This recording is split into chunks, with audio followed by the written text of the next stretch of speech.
திருத்தணி அருள்மிகு சுப்பிரமணிய சாமி திருக்கோயில் முருகனின் 5ஆம் படைவீடு என பெருமை பெற்றது. இந்த உள்ளூர் மக்கள் திருத்தணி இந்த சட்டமன்ற கோயிலுக்கு இந்த உள்ளூர் மக்கள் வாரம் தோறும் செவ்வாய்க்கிழமை முருக பெருமானை வழிபாடு செய்ய சிறப்பு அனுமதி வழங்கப்பட்டுள்ளது.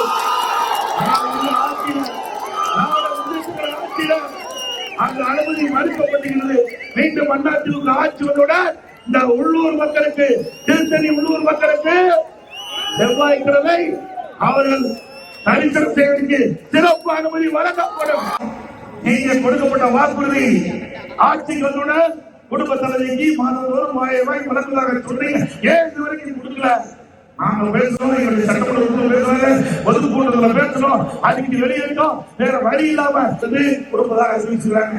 நிபந்தனையை தளர்த்தி 17 லட்சம் பேருக்கு இந்த உருவத்தை கொடுப்பதாக அறிவிச்சிருக்காங்க. ஏன் அப்பொழுது இந்த நிபந்தனையை தளர்த்தி கொடுத்துருக்கோம்ல, இன்னும் 5 மாசம் இருக்குது. அதனால அவருடைய ஓட்டு தேவை. அப்படி செல்வாக்கு இருந்து விட்டார் ஸ்டாலின் அவர்கள். அதனால வேற வழி இல்லாம 17 லட்சம் பேருக்கு நிபந்தனை நடத்தி மாதந்தோறும் 1000 ரூபாய் கொடுக்கிறாங்க. இன்னும் 5 மாசம் தான் இவர்கள் கொடுக்கிறாங்க. ஆனா அதிமுக ஆட்சி இருக்கிற பொழுது அப்பொழுது நாங்கள் தெரிவித்தோம், தேர்தல் அறிக்கையில குறிப்பிட்டோம், 2021 சட்டமன்ற தேர்தல் அறிக்கையில குறிப்பிட்டோம். அதிமுக சார்பா அதிமுக ஆட்சி வந்தா குடும்ப அந்த பெண்களுக்கு கொடுப்ப அட்டைக்கு குடும்ப அட்டைக்கு மாதந்தோறும் 1500 ரூபாய் கொடுப்பாங்க. 2021 தெரிவித்தோம். ஆனால் கவர்ச்சிகரமா மக்களிடத்தில் பேசி மக்களை ஏமாற்றி வாக்குகளை பெற்று ஆட்சி வருவதற்கு 28 மணியான இறங்கியிருந்தது. பல 100 கோடி ரூபாய் ஊழல் செய்தாங்க. அதோட அந்த டிபார்ட்மெண்ட்ல பல ஊழல் நடைபெற்றதாக இடி கண்டுபிடிக்கப்பட்டு அரசாங்கத்துக்கு அனுப்பிச்சிருந்தது. எஃப்ஐஆர் போடணும், இதுவரைக்கும் எஃப்ஐஆர் போடல. அதிமுக ஆட்சி பண்ணதுடன் இடி அரசாங்கத்தில் கொடுக்கப்பட்ட அறிக்கையின் அடிப்படையில் எஃப்ஐஆர் போடப்படும். சம்பந்தப்பட்டவர்கள் நிறுத்தப்படுவார்கள்.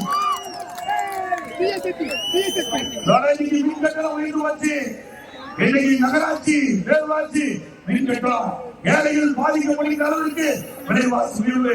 எப்படி மின் கட்டணம் உயர்வு, விலைவாசி உயர்வு, வீட்டு வரி உயர்வு, நடைவரி உயர்வு, தண்ணீர் வரி உயர்வு, எல்லாம் வரி உயர்வு. தலைக்கு நேரம் இருக்கு. இந்த ஆட்சி பொறுப்பேற்ற பிறகு மாசம் மக்களுக்கு வேலை இல்லை. அப்படிப்பட்ட காலகட்டத்தில் கூட ஆல் பாஸ் போட்டு கொடுத்தோம்.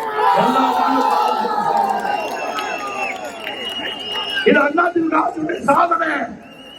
அது மட்டுமல்ல, இன்றைக்கு இந்த கிராமத்திலிருந்து நகரம் வரை ஏழை மக்களுக்கு வீடு இல்லாமலுக்கு அதிமுக அரசு பிரமாண்டமான காங்கிரீட் வீடு கட்டி கொடுக்கிறது. அதனால கொலை, கொல்ல, திருட்டு, வழிபறி, பாலியல் வன்கொடுமை நடக்காத நாளே இல்ல. இன்னைக்கு கூட அந்த பத்திரிகையில பார்த்திருப்பீங்க, சென்னையிலிருந்து திருத்தணிக்கு வருகின்ற ரயில்ல ஒரு வட மாநிலத்தை சேர்ந்த ஒரு இளைஞர் அந்த ரயில் வரார். அந்த ரயில் வருகின்ற பொழுது ரீல்ஸ் எடுத்துக்கொண்டு 4 சிறுவர்களை துன்பப்படுத்துறாங்க. பிறகு அவர் ரயிலிருந்து இறங்கி நடந்து போகும்போது அவரை கடுமையா கொடூரமாக அந்த பீச் அருவாளால் தாக்கப்பட்டு அவர் துடிதுடிக்க இருக்கிறார். எல்லா வலைகளிலும் வந்திருக்குது. அந்த காட்சி பதைக்கிறது.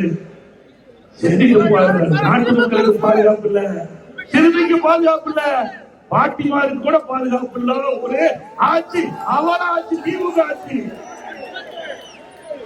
இன்றைக்கு திராவிட முன்னேற்ற கழகத்தை சேர்ந்த பெரும்பாலானவர் தான் இந்த போதை விற்பனைக்கு துணை நிற்பதாக நீங்க பரவலாக பேசப்படுகிறது.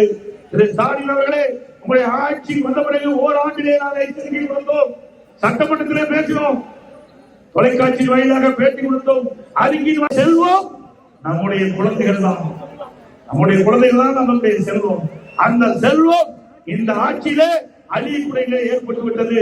சிந்திச்சு பாருங்க. திருநெல்வேலியில ஒரு பள்ளிக்கூடத்துல 9ஆம் வகுப்பு படிக்கின்ற மாணவி சரக்கு சாப்பிடுறாங்க. 9ஆம் வகுப்பு மாணவி எல்லா தொலைக்காட்சியிலையும் பார்த்திருப்பீங்க. இன்னைக்கு மது அருந்துறாங்க. எவ்வளவு கேவலம்!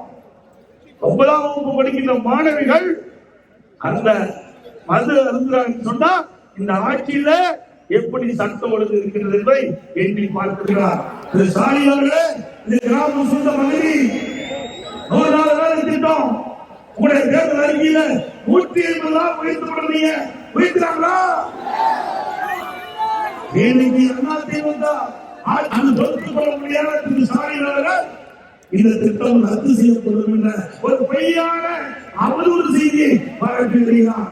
திரு ஸ்டாலின் அவர்களே, உங்களால் 100 நாள் வேலை திட்டத்திற்கு பணிபுரிகளுக்கு 150 நாள் உயர்த்த முடியவில்லை. அதற்கு பிறகு இன்ப நிதியை புகுத்த பார்க்கிறார்கள். இப்படி வாரிசு அரசின் தேவையா? அடுத்த ஆண்டு நடைபெறுகின்ற சட்டமன்ற பொதுத் தேர்தலில் குடும்ப ஆட்சிக்கு வாரிசு அரசிற்கு முற்றுப்புள்ளி வைப்பீர்களா? இது என்ன மன்னர் பரம்பரையா? கருணாநிதி குடும்பம் ஏன் மற்றவர்கள் ஆளக்கூடாதா? இங்க இருக்கின்றவர்கள் யார் வேணாலும் நாட்டை ஆளக்கூடிய தகுதி படைத்தவர்கள். ஒரு குடும்பமான 8 இந்த பகுதியில 4000 நகரத்தில் இருக்கின்ற 4000 குடும்பங்களுக்கு பட்டா இல்லை என்று குறிப்பிட்டார்கள். அதிமுக ஆட்சி மன்றத்திலே அந்த குடும்பங்கள் வசிக்கின்ற அந்த மக்களுக்கு 4000 குடும்பங்களுக்கு பட்டா வழங்கப்படும்.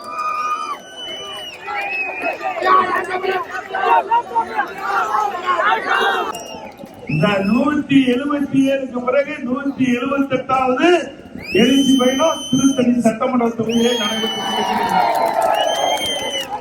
இங்கதான் அதிக அளவு மக்கள்